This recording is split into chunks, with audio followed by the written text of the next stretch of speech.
Welcome all, the Bhagavad Gita. So, what is the lesson that we learn from the Gita? That responsibility is a heavy burden. Just shut up and shoulder it. Responsibility is a big word, and it is not quite the same thing as duty.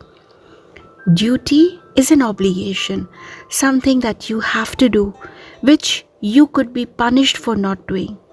But responsibility is an option.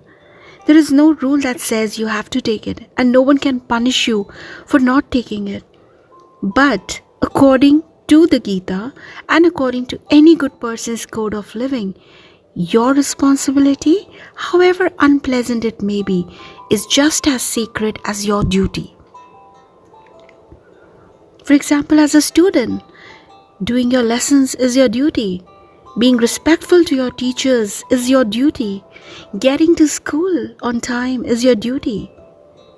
Now let's say you are a maths whiz and you have promised a student who's weak at the subject that you will help him with his maths lessons after school.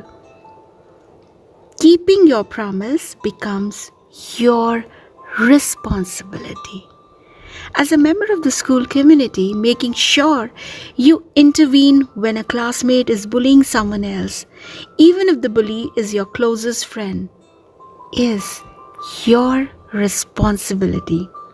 As a school prefect, being a role model to every other student by being punctual, disciplined, regular with your schoolwork, respectful of the school rules, even when you're sure no one is watching, is your responsibility. Duties could be unpleasant, but we usually end up doing them because of the fear of reprimand. Since responsibilities have no such fear factor attached to them, we try to, shrug them off, especially when we know they could be unpleasant. Standing up to a close friend's ex, for instance, because you don't approve of her talking badly about a common friend, why? To someone else is a very unpleasant responsibility.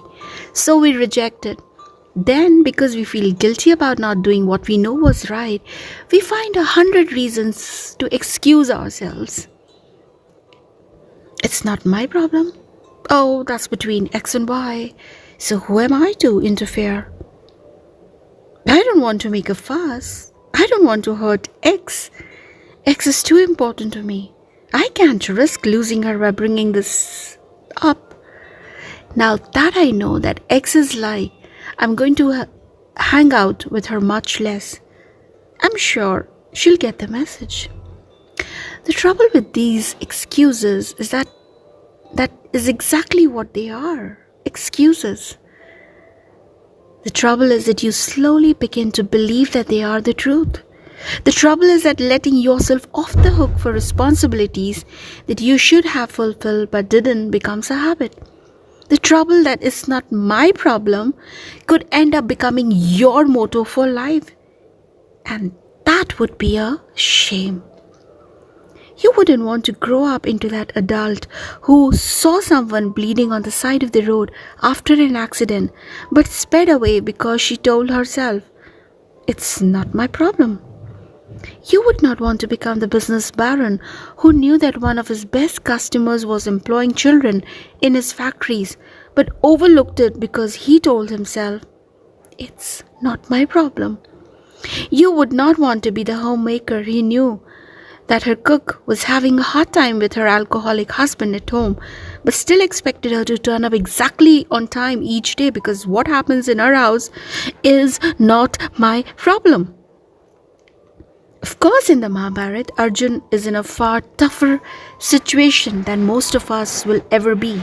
It is his responsibility as a leader, a warrior, and a good, righteous person to stand up to unrighteousness and to protect the people of the land from selfish, grasping, unethical people.